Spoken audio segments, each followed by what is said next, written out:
Assalamualaikum warahmatullahi wabarakatuh. Perkenalkan, kami dari kelompok 2 yang beranggotakan Neva Septiana, Eka Amelia, dan Muhammad Fatur Bagiana akan menjelaskan dari bab 3 penalaran. Pengertian dari penalaran itu sendiri adalah suatu proses berpikir dengan menghubung-hubungkan bukti, fakta, petunjuk atau evidence, ataupun sesuatu yang dianggap bahan bukti menuju pada suatu simpulan.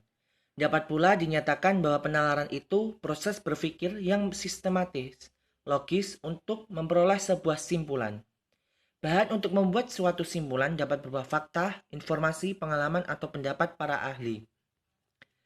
Bentuk penalaran terbagi menjadi 3. Yang pertama, penalaran induktif, yaitu suatu proses berpikir yang bertolak dari hal-hal khusus menuju sesuatu yang umum.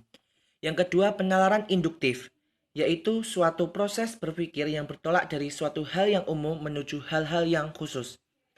Penalaran gabungan, yaitu digunakan secara bergantian ataupun secara bersamaan sebagai sarana untuk mengembangkan tulisan atau karangan. Jadi gabungan itu bisa dari umum ke khusus, bisa juga khusus ke umum, pokoknya dicampur. Selanjutnya, generalisasi atau rapatan, yaitu proses bernalar yang bertolak dari sejumlah gejala serupa untuk menarik kesimpulan mengenai peristiwa yang bersangkutan. Nah, generalisasi ini diturunkan dari gejala-gejala khusus yang diperoleh melalui pengalaman, observasi, wawancara, atau studi dokumentasi. Sumbernya didapat dari dokumen, statistik, kesaksian, pendapat ahli, peristiwa politik, sosial, ekonomi, ataupun hukum. Nah, rambu-rambu generalisasi dapat dinyatakan sah apabila 1. Dasar generalisasinya cukup memadai. 2. Bahannya yang digunakan itu merupakan contoh yang baik. Yang ketiga, banyaknya pengecualian yang tidak sesuai dengan generalisasi. Yang keempat, rumusan generalisasi sesuai dengan data-data. Analogi. Analogi adalah perbandingan yang menunjukkan kesamaan antara dua barang atau sesuatu hal yang dibandingkan, yaitu memiliki kesamaan peran ataupun fungsi. Mengapa analogi digunakan dalam penalaran? Nah, karena dalam analogi ini lebih dapat menerangkan atau menjelaskan sesuatu yang abstrak, rumit, menjadi konkret ataupun mudah dipahami. Hubungan kausal sebab akibat. Nah, dalam hal ini tidak ada satu gejala atau kejadian apapun yang muncul tanpa adanya penyebab. Penalaran kausalitas dapat terwujud dengan pola sebab ke akibat, akibat ke sebab, ataupun akibat dan akibat. Selanjutnya ada hubungan kausal sebab akibat. Penalaran kausalitas memiliki karakteristik yang pertama, satu atau beberapa gejala peristiwa yang timbul dapat berperan sebagai atau akibat atau sekaligus sebagai akibat dari gejala sebelumnya dan gejala sesudahnya. 2. Gejala atau peristiwa yang terjadi dapat ditimbulkan oleh satu sebab atau lebih dan menghasilkan satu akibat atau lebih. Dan yang ketiga, hubungan sebab berat akibat dapat bersifat langsung dan tak langsung. Yang selanjutnya adalah materi salah nalar. Salah nalar, reasoning atau logical fallacy adalah kekeliruan dalam proses berpikir karena keliru menafsirkan simpulan. Faktor apa saja yang mempengaruhi salah nalar? Yaitu yang pertama ada faktor emosional, faktor kecerobohan, dan ketidaktahuan. Kemudian apa sih jenis-jenis salah nalar? Jenis-jenis salah nalar yang pertama ada generalisasi yang terlalu luas. Kedua, kerancuan analogi. Ketiga, kekeliruan kausalitas sebab akibat. Keempat, kesalahan relevansi. Dan yang terakhir adalah penyadaran terhadap prestis seseorang. Yang pertama, generalisasi yang terlalu luas. Salah nalar terjadi karena kurangnya data untuk dijadikan dasar generalisasi, sikap menggampangkan, malas mengumpulkan dan menguji data secara memadai, atau ingin segera meyakinkan orang lain dengan bahan yang terbatas. Ada dua bentuk generalisasi yang terlalu luas, yaitu yang pertama generalisasi sepintas. Generalisasi ini terjadi ketika seseorang membuat generalisasi berdasarkan data atau evidensi yang sangat sedikit. Contohnya, semua anak yang jenius akan sukses dalam belajar. Pernyataan itu tidak benar. Kejeniusan atau tingkat inteligensi yang tinggi bukan satu-satunya faktor penentu. Ada faktor penentu yang lainnya, seperti kecerdasan emosional, lingkungan keluarga, dan proses pendidikan. Yang kedua, ada generalisasi a priori. Generalisasi ini terjadi ketika seseorang melakukan generalisasi atas peristiwa yang belum diuji kebenaran atau kesalahannya. Contoh dari generalisasi ini adalah semua pejabat pemerintah korupsi. Pernyataan itu tidak benar karena masih banyak pejabat pemerintah yang bersih dan tidak melakukan korupsi. Selanjutnya, jenis nalar yang kedua yaitu kerancuan analogi. Kerancuan analogi ini terjadi karena penggunaan analogi tidak tepat yang disebabkan dua hal tidak memiliki kesamaan esensial atau pokok. Misalnya, negara adalah kapal yang berlayar menuju tanah harapan. Jika nahkoda setiap kali harus meminta pendapat anak buahnya dalam menentukan arah berlayar atau pengambilan keputusan, maka kapal itu tidak akan kunjung sampai. Oleh karena itu, demokrasi dalam pemerintahan tidak diperlukan karena menghambat. Benarkah demokrasi dapat dianalogikan seperti tersebut di atas? Tentu tidak benar, karena analogi tersebut tidak memiliki kesamaan secara esensial. Jenis nalar yang ketiga yaitu kekeliruan kausalitas, sebab akibat.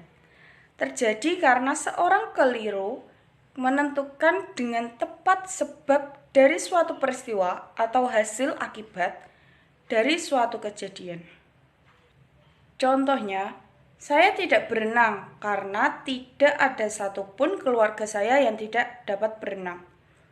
Itu merupakan seseorang yang beranggapan bahwa peristiwa yang terjadi lebih dahulu merupakan sebab, sedangkan peristiwa sesudahnya merupakan akibat. Padahal seseorang dapat berenang karena dia mau berusaha dan mau berlatih. Jenis kesalahan nalar yang keempat adalah kesalahan relevansi. Kesalahan ini terjadi apabila bukti, peristiwa, atau alasan yang diajukan tidak berkaitan untuk menunjang sebuah simpulan. Bentuk-bentuk kesalahan relevansi adalah yang pertama ada pengabaian personal. Terjadi pengalihan suatu permasalahan dan menggantikannya dengan permasalahan lain yang tidak berkaitan. Misalnya, perjudian di Indonesia tidak dapat diberantas karena pemerintah tidak memiliki jumlah polisi yang memadai. Pernyataan ini tidak benar. Bentuk kesalahan relevansi yang kedua adalah penyembunyian persoalan. Terjadi disebabkan seseorang dalam memecahkan masalah yang rumit, dia hanya memiliki satu solusi. Misalnya, tak ada jalan lain untuk memberantas korupsi kecuali pemerintah menaikkan gaji pegawai negeri kalau mungkin lebih tinggi daripada pegawai swasta. Benarkah hal itu salah satu cara efektif untuk memberantas korupsi? Pernyataan tersebut tidak benar karena banyak cara yang dapat diterapkan untuk memberantas korupsi. Bentuk yang ketiga adalah kurang memahami persoalan. Terjadi karena seseorang mengemukakan pendapat tanpa memahami persoalan yang dihadapinya dengan baik. Salah nalar yang kelima adalah penyadaran terhadap prestis seseorang. Mengutip pendapat para ahli sebagai orang yang tahu dalam membahas suatu masalah keilmuan. Pendapat para ahli berguna untuk melengkapi dan memperkuat argumentasi. Terkait dengan hal tersebut, tidak semua pendapat ahli atau pakar bisa dikutip dan dijadikan landasan untuk memperkuat argumentasi yang kita buat. Ada beberapa rambu-rambu yang perlu diperhatikan, yaitu 1. Orang itu diakui keahliannya oleh orang lain. 2. Pernyataan yang dibuatnya berkenaan dengan keahliannya dan relevan dengan persoalan yang sedang dibahas. Dan yang ketiga, hasil pemikirannya dapat diuji kebenarannya. Penalaran deduktif. Penalaran deduktif adalah suatu proses berpikir yang bertolak dari sesuatu yang umum menuju hal-hal yang khusus, atau penerapan sesuatu yang umum pada peristiwa khusus untuk mencapai suatu kesimpulan. Bentuk penalaran deduktif ada 3 tahapan. Yang pertama, generalisasi sebagai pangkal bertolak. Yang kedua, penerapan atau perincian generalisasi melalui kasus yang terjadi manusia dan besi. Yang ketiga, simpulan deduktif yang berlaku pada kasus atau peristiwa khusus tertentu. Alat penalaran deduktif ada 2, yaitu silogisme dan enditement. Silogisme. Silogisme adalah suatu proses penalaran yang menghubungkan proposisi yang berkelainan untuk menurunkan sebuah simpulan atau inferensi yang merupakan proporsi yang ketiga. Proposisi merupakan pernyataan yang dapat dibuktikan kebenarannya atau dapat bertolak karena kesalahan yang terkandung di dalamnya. Silogisme terdiri dari 3 bagian. Yang pertama, premis mayor. Premis mayor merupakan generalisasi atau proposisi yang dianggap benar bagi semua unsur atau anggota kelas tertentu. Yang kedua, premis minor. Mengandung term minor atau tengah dari silogisme, berisi proposisi yang mengidentifikasi atau merujuk sebuah kasus atau peristiwa khusus sebagai anggota dari kelas itu. Yang terakhir, kesimpulan. Simpulan adalah proposisi yang menyatakan bahwa apa yang berlaku bagi seluruh kelas akan berlaku juga bagi anggota-anggota.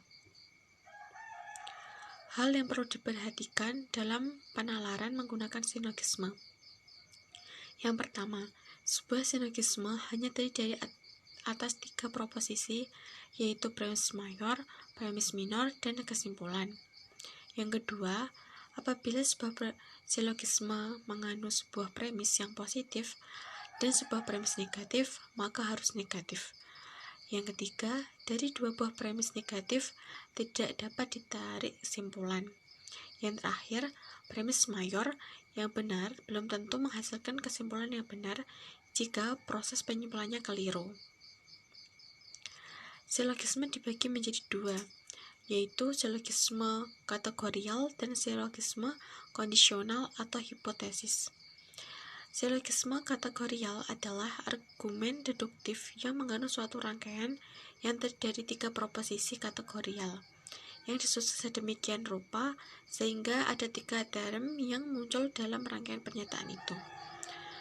Kemudian, silogisme kondisional adalah pola penalaran deduktif yang mengandung hipotesis atau pengandaian. Proposisi dibagi menjadi 2, yaitu proposisi alternatif dan proposisi minornya. Proposisi alternatif adalah proposisi yang mengandung kemungkinan-kemungkinan atau pilihan-pilihan. Sedangkan proposisi minornya adalah proposisi kategorial yang menerima atau menolak salah satu alternatif. Demikian presentasi dari kelompok kami. Kurang lebihnya mohon maaf. Wassalamualaikum warahmatullahi wabarakatuh.